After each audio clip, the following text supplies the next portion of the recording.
Today on Robert's Full English Breakfast Show, we have a lady who has been Chief Executive of Dogs Trust, UK's largest dog welfare charity, since 1986. She is trustee of Pet Plan Charitable Trust and chair of both UK and international greyhound forums. She has been advisor to government ministers in the Department of Environment and has been heavily involved in all legislation of dog welfare for the last 30 years.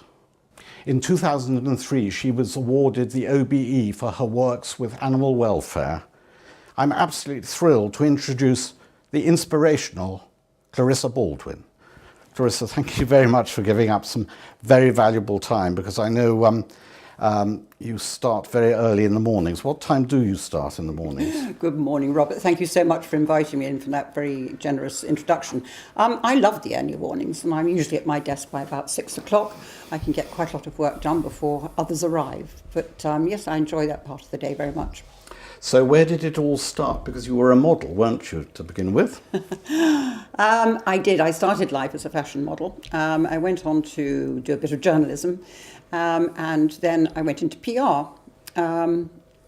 I went for an interview at Dogs Trust, then called National Canine Defence League, dressed in my rather smart silk dress and high heels, walked into this extraordinary office where probably every stray dog in London had copped its leg before, and had an interview for a job for 6 months to raise the profile of this charity. And that was in 1974.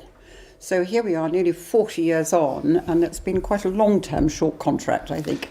Well, you've turned a charity which was barely sort of breaking even into a sort of multi-million pound going concern. How have you done it? I've had a wonderful team, absolutely brilliant set of directors, and the staff who are completely vocational and devoted to the work that we do out in our rehoming centres and indeed at the office. Quite incredible. And how many homing centres have you got now? We've got 18 in the UK and 1 in Dublin, and they're probably some of the best kennelling in the world. A pleasant experience for people to come to. We made it so after doing some research and saying to people, would you get a dog from a rescue centre? And a lot of people said, of course we would, that's a socially responsible thing to do. But of course they weren't coming in their droves. So we did some research and found that what people really thought was they were coming to dark, dingy, dirty, smelly, and even calling them death camps. So at that stage we said to ourselves, if we really are serious about wanting to rehome dogs, what we have to do is make it a pleasant experience. So now our rehoming centres are a lovely place to go, and the kids have I've little seen corners. them, and they're just, they're like 5-star hotels, or the equivalent of, aren't they? Very much so, absolutely. And quite right too, the dogs get the best welfare that we can possibly give them. And about how many dogs do you sort of rehome a year? It's about 16,000 now. Extraordinary, isn't it? But delighted that people are now giving these dogs a second chance. Well, Clarissa, we're told that dogs are our best friend, and we're a nation of animal lovers. Well, are we? I think on the whole we're probably a lot better than most countries, but when you think that 135,000 dogs were found straying in the course of a year last year in the UK, one begins to wonder if we really do care that much about the dogs.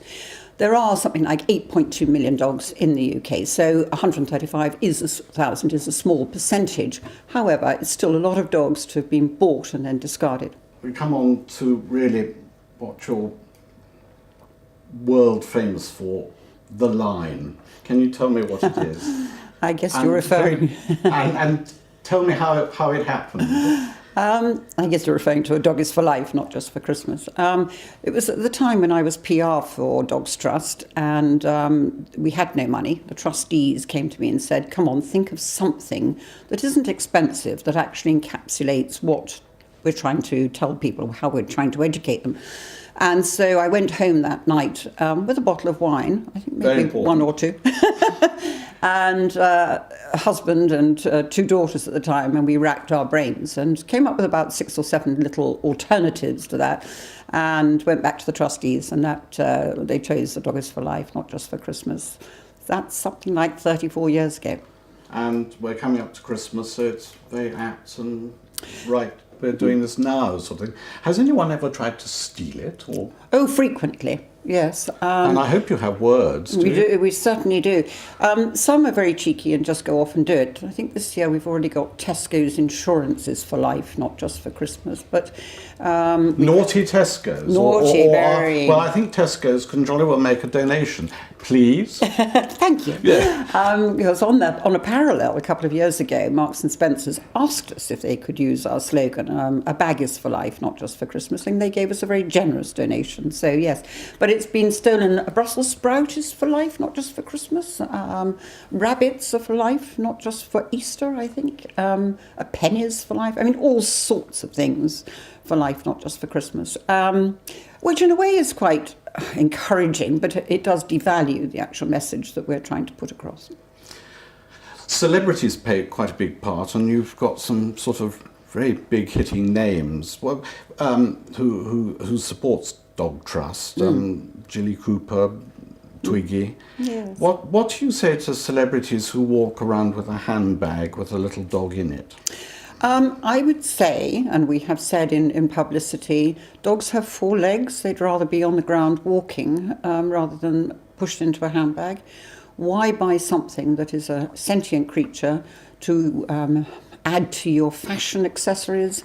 They are a lifetime commitment, but they are a dog and they should be treated as such. And what can celebrities do to help Dog Trust? Oh, absolutely marvellous in raising the profile of dog welfare. Jilly Cooper over the years has been absolutely marvellous. She's had dogs from us. She's told people about rescue dogs, encourage people to come to us. Obviously, if they attend events for us, it helps us to raise the profile and to get more publicity. All helps enormously.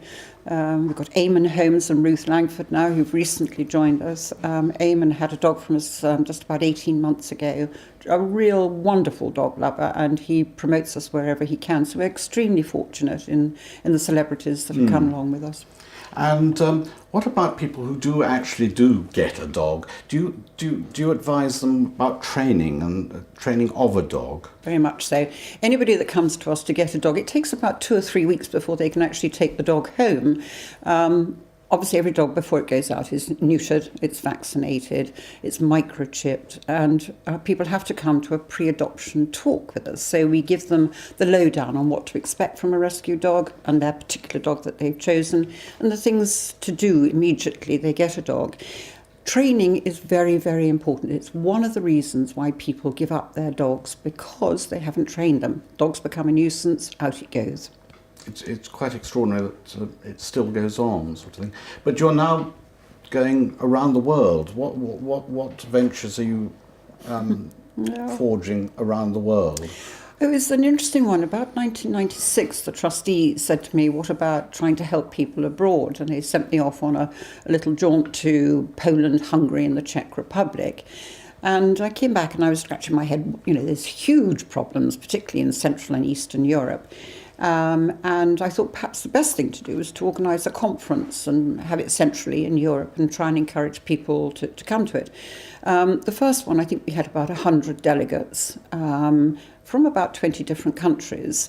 And that has now grown to 300 delegates from 40 different countries and about 70 different organisations. And there's a wonderful spirit of sharing as well as learning. What we've said is we made some mistakes in our history, 130 years old, some expensive mistakes, and let's try and help these people overcome those before they make the same mistakes. And that's, I think, is what I feel is happening and growing, which is wonderful. Do you think the government can legislate about dangerous dogs? Because only last week, I think it was Jack Russell who actually killed a child. You can legislate till the cows come home. Do you think perhaps it's the people that need educating rather than the dogs? Very much so. It's a people problem rather than a dog problem. We are talking to government at the moment about dangerous dogs. We've been in consultation with them. In fact, there was a public consultation and we're waiting for them to respond to that. They've sort of promised us it in the autumn. Then the last one was soon. So we're hoping it'll be before the Christmas recess in a couple of weeks' time. What we would like to see is that they get rid of the breed-specific legislation. It isn't just the pit bull type dogs that are capable of biting, as we've seen. A very sad story last week of the Jack Russell. But to make it make the people more responsible, and make sure that we actually punish those people that allow their dogs to bite. Now, interestingly, when we look at what's happened under dangerous dogs, a lot of the actual incidents that have happened happen in the home, and it's dogs that are known to the family. So one of the things we'd like to see the government do is to include for any accidents, incidents, death that happens in the home, and make the owners responsible for that. But the other big thing that we're talking to government about is compulsory microchipping of all dogs. It would make people more responsible for their dogs. It would help in terms of getting dogs back to their owners if they've genuinely gone straying. And interestingly, we've done some analysis financially on this, and it would save the government something like £20 million a year. So we hope they won't prevaricate for very much longer on this point. And what about sort of, you touched on it, the sort of aggressive dogs that people use and use as sort of trophy animals to be cool with. Yeah. Is Dogs Trust doing something to sort of educate people who seem to think that it's cool to have a fight with that? It's quite extraordinary. It's yes, we're very, very concerned about the status dogs. A lot of the sort of urban areas have an overproduction of the Staffordshire Bull Terrier crossbreeds. They seem to be the sort of choice dog at the moment. We've done some research with the children on some of the estates where they're being bred, and the children actually love these dogs, but they haven't known how to train them. So we are in there amongst the kids trying to help them to train their dogs, and actually the kids are responding very well to it. Dogs Trust spends about £6 million a year on preventative work. Now that's sort of vaccination and neutering, and what else? We have 17 education officers around the UK and in Ireland that go into the schools, primary schools, to teach children about responsibility to their dogs. And actually it's quite interesting. We think it's going to take years for these children to grow up and be dog owners themselves. But peer pressure upwards, they go home and they've told their parents about what they've learned during the day. And so we're hoping that the answer will come a lot quicker than waiting for the children to grow up. Dog Trust are now providing a sort of area that dogs can go out and wander around and have decent walks. It must be very sort of difficult to find plots or large areas for homing. What's the latest one you've just opened? We've just opened a centre up in Loughborough, but we've also got one in Harefield, West London, where Blue Peter actually helped build what we call a sensory garden for the dogs. So it's different surfaces for the dogs to walk on, different smells for them to enjoy. And what I have to say is that we are absolutely delighted by the spirit of the volunteers that we get. Having seen them at the Olympics, it's followed through on that. We've got masses of volunteers who will come and walk the dogs, socialise puppies. They'll even clean kennels. They'll help us on reception. Thousands of man-hours of volunteers to help the dogs become dogs that we can put out into new homes. Absolutely marvellous. I know that you're absolutely passionate about the ending of puppy farms. Can you tell me about puppy farm? It's actually quite a distressing subject because I've seen some footage of these things. Please tell me about puppy farming and why we should stop all this. Very much so. I mean, we want everyone to be able to have a dog if they can look after the dog responsibly. But there are people out there breeding dogs solely to line their pockets. They're breeding them badly, in bad circumstances. The dogs aren't being socialised at an early age, and then they're being sold to the market, to people who are not even considering what sort of dog they should have and where to get the dog from. We see quite a lot of this through websites such where they're putting dogs up for sale that are young, too young to be sold, not with their mothers. Dogs that are illegal dogs, like pit bull terriers, are going up on websites. So we're working with them to come up with a voluntary code. But what we're trying to tell people is, please think about the sort of dog that you want in your home. If you're a couch potato, don't go and get yourself a Labrador. Perhaps a Chihuahua would suit you better. Then think about where you're going to get that dog from and make sure you go to a proper breeder. See the mother with the puppies. Ask lots of questions and expect to be asked a lot of questions about your home life and your lifestyle.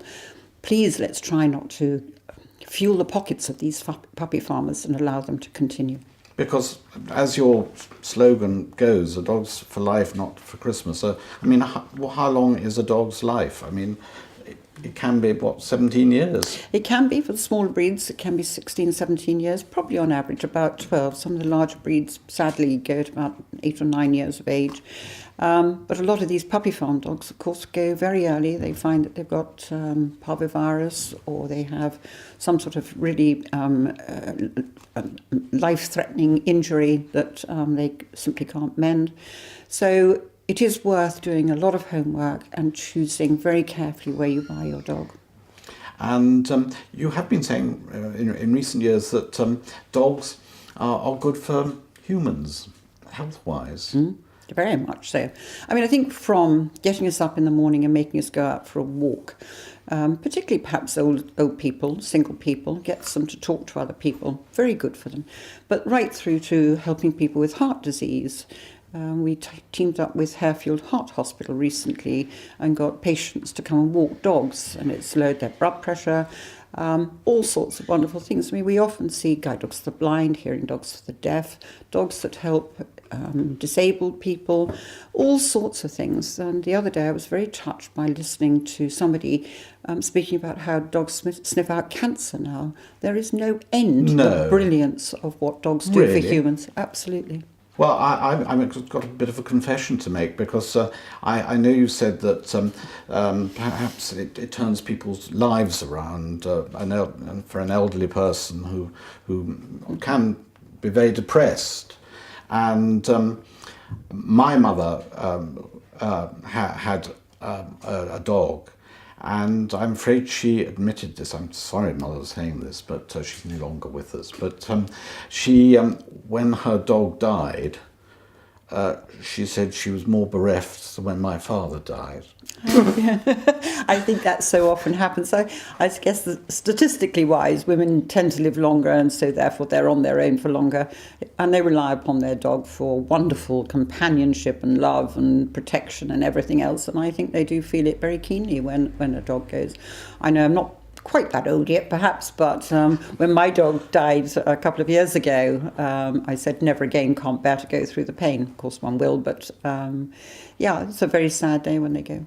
Well, Clarissa, as you said all those years ago, a dog is for life, not just for Christmas.